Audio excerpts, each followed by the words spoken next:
Isa na namang kwento ang ating alamin.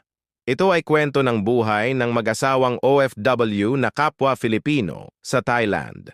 Ang kwentong ito ay ngayon lamang 2024.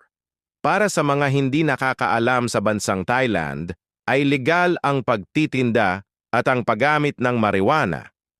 Ngunit ito ay hindi legal sa Pilipinas. Ito ay mahigpit na ipinagbabawal sa Pilipinas. Marami ang maiengganyo na magpadala ng nasabing marijuana galing Thailand papuntang Pilipinas. Dahil sa Pilipinas, ito ay maibebenta sa mataas na presyo. Simulan na natin ang buong kwento. Si Major General Pantana Nuch Chanart, Deputy Head ng Immigration Department dito sa Thailand, noong Abril 10, taong kasalukuyan.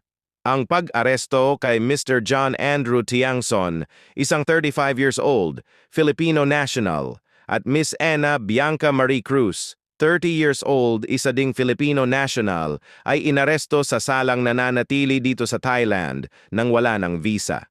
Ang nasabing magka-live-in partner ay pumasok sa Thailand bilang mga turista at ngayon ay wala ng mga visa. Overstay sa Thailand ng 9 years kung saan mahigpit na ipinagbabawal ng batas. Noong Abril 10, pinasok ng mga grupo ng kapulisan ang bahay ng mag-partner dahil nakatanggap sila ng report mula sa pulisya ng Pilipinas na ang mag-asawa ay nagpadala ng 10 kilo ng marijuana, cannabis, sa Pilipinas gamit ang isang cargo mula sa Thailand. Ang nasabing cargo ay nahuli ng Bureau of Customs sa Pilipinas. Ito ay nakabalot at hinalo sa mga bagahe at inilagay sa isang balikbayan box. Ang karaniwang presyo ng nasabing marijuana sa Pilipinas ay 1,200 pesos per gramo, humigit kumulang sa 975 baht. Ito ay katumbas ng halos 10 milyon sa peso kapag naibenta ang 10 kilo ng marijuana na kanilang nilagay sa balikbayan box. Ang nasabing marijuana ay ipinadala sa isang cargo company mula sa Bangkok papuntang Pilipinas. Inimbestigahan ang nasabing cargo company at napag-alaman na ang sender o ang nagpadala ng nasabing balikbayan box ay sina Mr. John Andrew Tiangson at ang live-in partner nitong si Miss Ina Bianca Marie Cruz, parehong Filipino citizen. Ayon pa sa kwento ng ibang mga OFW dito sa Thailand, si Ina Bianca Marie Cruz, malakas magbenta at magpadala ng mga damit na paninda mula Thailand to Pilipinas at marami ang nagtaka sa kanilang lifestyle. Maluho ang mga ito at may mamahaling sasakyan.